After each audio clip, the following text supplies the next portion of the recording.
by these two guys in a dark blue Mercedes-Benz.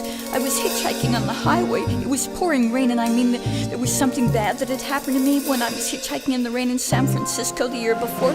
But it wasn't going to happen to me this time. This was Holland, you know, Donkeyville and all that. Anyway, I got in, and pretty soon I realized that the men were German. They weren't Dutch after all, and they had these accents. They were elegant. Their dark blue suits matched the car. One of them was bald, and he was at least 70. The other at least 50. You know where they must have been in World War II?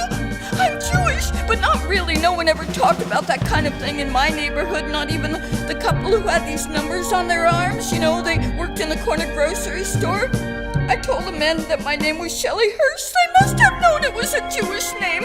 I showed them the little paper that Heinz's address was on. He lived in Kassel. I met him on the Dome Square, and he looked like the other strong, quiet types I'd been attracted to, but he had blonde, scraggly hair. I was so nervous. Suddenly we're going off the highway, and we stopped at that address I'd given them, and they must have known it was, they got out of the car, and they rang the bell.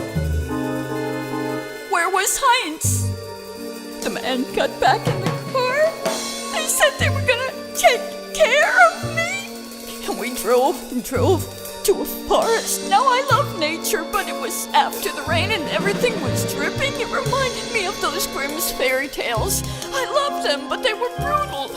We kept driving through droplets of rain. They pulled up to this house. It looked like a gingerbread house. They let me out so gracefully. The older man had a cane.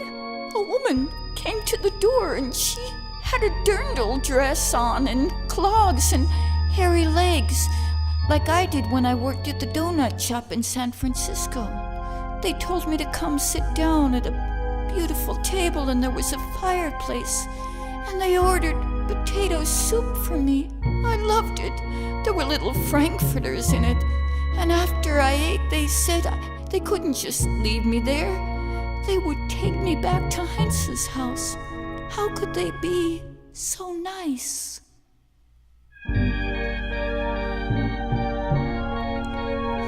So nice! I was so glad to shed those kind of prejudices off my body.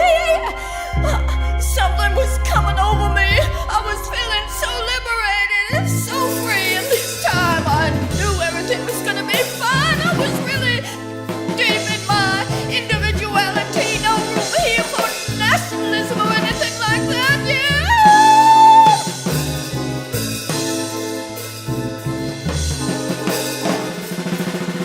So nice.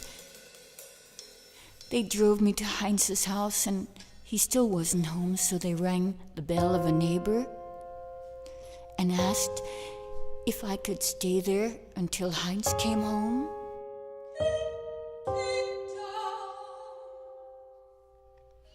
Oh, he moved like a gazelle, like yogis I'd seen.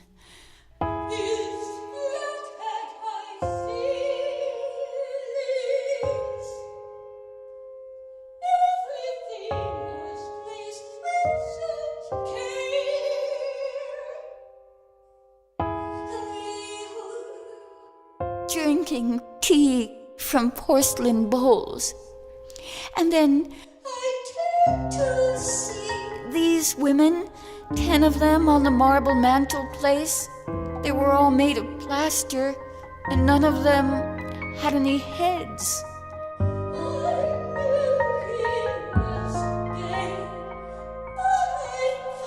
Gay men liked women. Anyway, it was still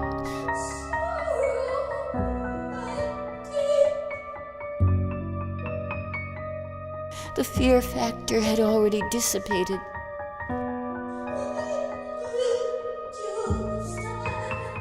The record had ended. It was pictures at an exhibition. Some sound, and it was Heinz walking up the stairs, very slowly. Slowly, I grabbed my knapsack and walked to the door. I stopped to put on my shoes. They hadn't yet dried from the walk in the rain. I opened the door and there was Heinz. His hair looked even scragglier than it did when I met him on the Dom Square. And he looked very pale. He didn't seem so happy to see me, but I followed him up the stairs and he opened up the door.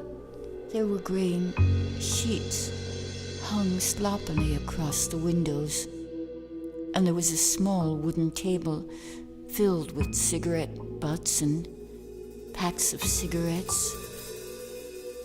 I didn't really know what to do. Heinz just walked into the other room and sat down in a ratty stuffed chair. He was clearly very ill. I asked if there was anything I could do to help. He didn't speak much English.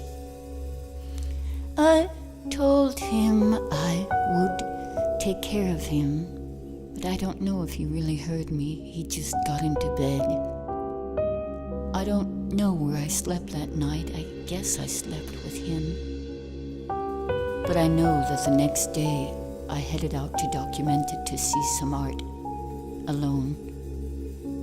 It was so weird. I didn't want to see all of those advertisements for Marlboro cigarettes and beer. I don't know, maybe it was some Andy Warhol prints I was looking at, but anyway, I left Documenta after an hour and stopped for a while watching the ducks waddle up the canal, and then I went back to Heinz's apartment.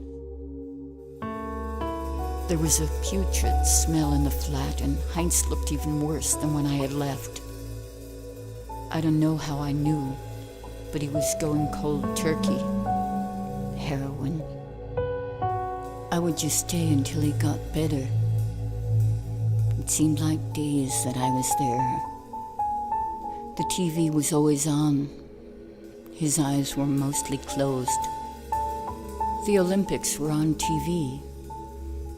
It was taking place in Munich that year. Munich was only a few hours away from where we were. There was a little stool beside the bed.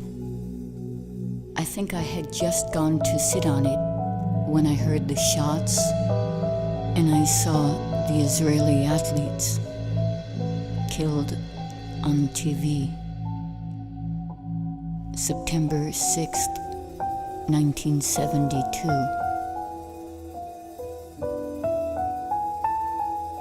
I don't know when I left and hitchhiked back to Amsterdam. I imagine that I waited till Heinz was okay.